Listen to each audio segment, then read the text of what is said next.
तो हाँ भाई करें शुरू। तो आज की इस वीडियो के अंदर हमारे पास एक ऐसा फोन है जिसकी मैंने स्पेसिफिकेशन देखी तो आईफोन 14 प्रो मैक्स को सीधी टक्कर दे रहा था। और ज्यादा शौक तो मैं जब हुआ जब मैंने इसका देखा प्राइस, क्योंकि इसका प्राइस इतना कम है कि आईफोन के प्राइस में 3 ऐसे फोन आ जाएंगे। तो मैंने इनका कंपैरिजन करके देखा और भाई कंपैरिजन में लिटरली बहुत शॉकिंग रिजल्ट मिले हैं। तो आज की इस वीडियो को पूरा देखना शुरू से लेकर एंड तक। वैसे इस फोन का नाम है ZTE Nubia Z50S प्रो लगाना नहीं भूले हैं। तो भाई इसकी हम अनबॉक्सिंग करेंगे और आईफोन से थोड़ा बहुत कंपेयर करके भी बताएंगे कि कैसा है फोन। वैसे इस फोन की लुक देखिए क्या ही लग रहा है ये फोन। तो अगर आपको वीडियो अच्छी लगे तो लाइक कर देना, चैनल पर पहली बार है चैनल सब्सक्राइब कर देना और कमेंट में बताना क्या आपको लगता है ये फोन इंडिया के अंदर लॉन्च होगा। अब इसका लुक देखो, जैसे पॉइंट एंड शूट कैमरा आते थे ना वैसा है। यहाँ पर कैमरा बम्प भी काफी ज्यादा है, 50 मेगापिक्सल का ट्रिपल कैमरा सेटअप है जिसके हम बाद में बात करेंगे। लेकिन कैमरा बम्प की वजह से नाचता जरूर है भाई। लेकिन मेरे को एक बात अच्छी लगी, यहाँ पर जो कवर बॉक्स के अंदर मिलता है ना, उसे लगाने के बाद पता नहीं लगता कि आपने कवर लगाया, बिल्कुल लुक को नहीं मारता। और लुक इसका भाई सीधा से बताऊं ना, जैसे Vivo X90 है या Xiaomi की अल्ट्रा सीरीज है वैसे सा लगता है, मतलब बिल्कुल फ्लैगशिप लेवल का लुक है। लेकिन अगर इसका प्राइस अब मैं बता दूंगा आपको तो लिटरली आप शॉक हो जाओगे, क्योंकि चाइना के अंदर इसका सिर्फ और सिर्फ प्राइस 33,000 रुपीज है और इंडिया के अंदर मंगाते मंगाते में 43,000 का पड़ा है। तो इंडिया के अंदर अगर लॉन्च हो गया ना भाई ये 40,000 रुपए में भी, तो क्या ही तहलका लुक के साथ आता है। बाकी यहाँ पर बिल्ड में भी कोई कटौती नहीं है, ऐसा नहीं है, सिर्फ भाई लुक अच्छा डाला है। यहाँ पर आईफोन से हमने देखा कंपेयर करके, एक तो लुक भी काफी अच्छा है, ऊपर से यहाँ पर बिल्ड काफी सही है। बैक में वीगन लेदर टेक्सचर है, साइड का फ्रेम एल्यूमिनियम का है जिसकी वजह से ड्यूरेबल काफी है फोन और लाइट वेट भी है। अगर स्टेनलेस स्टील डालते तो भारी हो जाता और प्राइस भी बढ़ जाता। बट यहाँ पर ये अच्छा मूव है कि इस प्राइस के अंदर हमें इतनी तगड़ी बिल्ड मिल रही है और लुक भी काफी सॉलिड है। बाकी आप बताना आपको इसका लुक कैसा लग रहा है। अब यहाँ पर राइट साइड में वॉल्यूम रोकर है और पावर ऑन ऑफ बटन है, लेकिन इसके ऊपर देखा जाए तो एलईडी स्लाइडर की तरह एक स्लाइडर मिलता है। तो ये एलईडी स्लाइडर नहीं है, आप इस बटन को कस्टमाइज कर सकते हो कि आप कैमरा ओपन करना चाहते हो, वीडियो रिकॉर्डिंग करना चाहते हो या फ्लैश ऑन ऑफ करना चाहते हो, तो कस्टमाइजेबल बटन है। बट मेरे को अच्छा ये लगा, बाय डिफॉल्ट ही आता है कैमरा के लिए।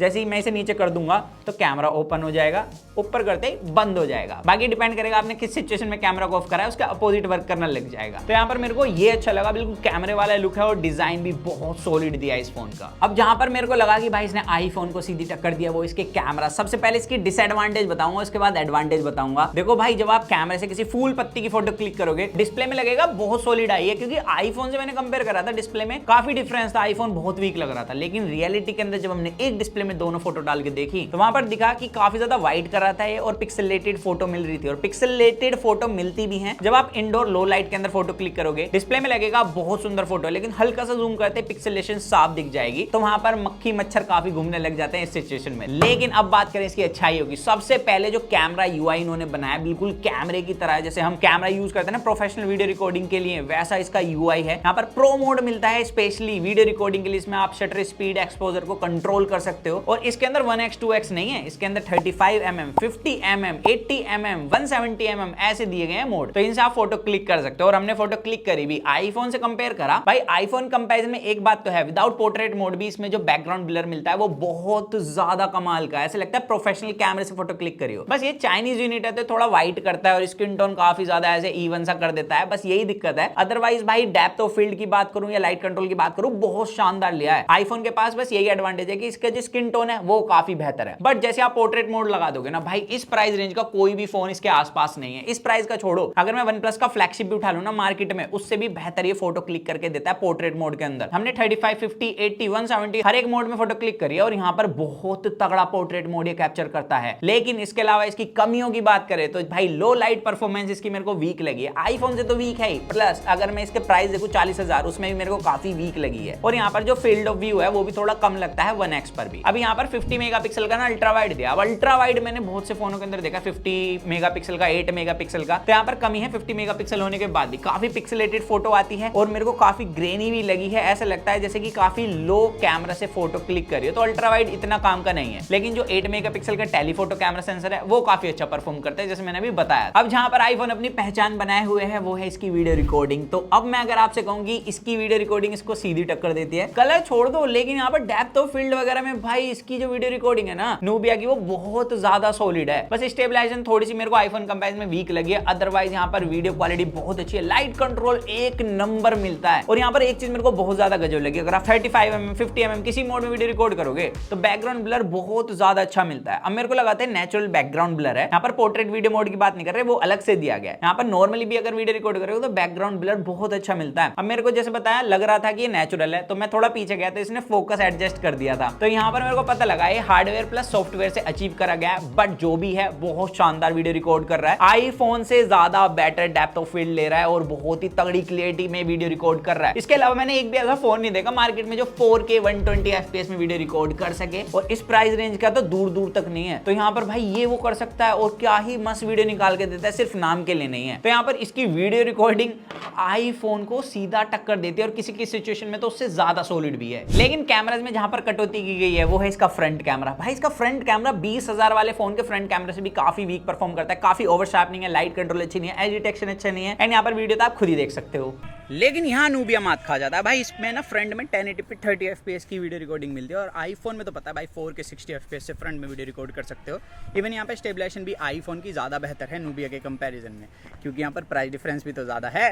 तो यहाँ पर आईफोन आगे निकल जाता है। खैर ये तो बात हो गई पूरे कैमराज की, और जिस प्राइस पॉइंट पर ये फोन आ रहा है भाई कैमराज एक नंबर है। इसके अलावा अगर डिस्प्ले पे चलें तो इसके बेजल रेजिस्टेंस इतने कम है ना, मतलब एप्पल को कुछ सीखना चाहिए। एक यहाँ पर डायनेमिक आइलैंड दिया गया है एप्पल के अंदर, इसमें पंच होल है और यहाँ पर फुल व्यू एक्सपीरियंस मिलता है। तरीके से ऐसा लगता है डिस्प्ले ऊपर की तरफ उठी हो, 3D से एक्सपीरियंस है। और यहाँ पर OLED पैनल है full HD plus 120 hertz refresh rate के साथ। 120 हर्ट्ज का एक्सपीरियंस ठीक रहा है मेरा, जितना मैंने यूज करा मेरे को कोई कमी नहीं लगी है। बस ये है कि यहाँ पर थोड़ा सा UI और पॉलिश होना चाहिए था, जहां पर एक कटौती है, क्योंकि ऐप ओपनिंग क्लोजिंग अच्छा हार्डवेयर होने के बाद भी इसकी मेरे को स्लो लगी है, काफी टाइम ले लेता है ओपन होने में। और AMOLED पैनल है, इन डिस्प्ले फिंगरप्रिंट सेंसर और रिकॉग्निशन भी थोड़ी सी वीक है। बट यहाँ पर अगर डिस्प्ले की क्वालिटी की बात करूं तो भाई डिस्प्ले की क्वालिटी एक नंबर है। एप्पल से साइड बाय साइड कंपेयर कर दी थी हमने, और यहाँ पर एप्पल के अंदर बस एक एडवांटेज आती है कि HDR कंटेंट स्ट्रीम करते हुए हल्की सी ब्राइट है, अदरवाइज कलर एक्यूरेसी दोनों की ऑलमोस्ट सेम मिली है। और जनरली जब आप दोनों फोन को नॉर्मली चलाओगे तो वहां पर भाई नूबिया ज्यादा ब्राइट है। और आउटर विजिबिलिटी एप्पल के पास 2000 निट्स की पीक ब्राइटनेस है, उसके बाद भी इसे सीधी टक्कर दे देता है ये 33,000 रुपए वाला फोन। तो भाई डिस्प्ले में भी सीधी टक्कर है। बाकी डिस्प्ले और कैमरा के अलावा भी जो इसका हार्डवेयर है ना वो बहुत सॉलिड है। इसके अंदर UFS 3.1 की स्टोरेज, DDR5 रैम दी गई है। और अगर इसके प्रोसेसर की बात करें तो इसमें भाई इस प्राइस के अंदर मैं शॉक हो गया था सुन के कि स्नैपड्रैगन 8 Gen 2 प्रोसेसर है। और नूबिया अपने गेमिंग फोन के लिए काफी फेमस है, ये गेमिंग फोन बहुत बनाता है भाई, काफी फेमस है इनके गेमिंग फोन। और यहाँ पर हमने इसके अंदर गेम सेटिंग्स देखी, सारी अनलॉक है। आप किसी भी सेटिंग्स पे प्ले करो आपको स्मूथ परफॉर्मेंस मिलेगी,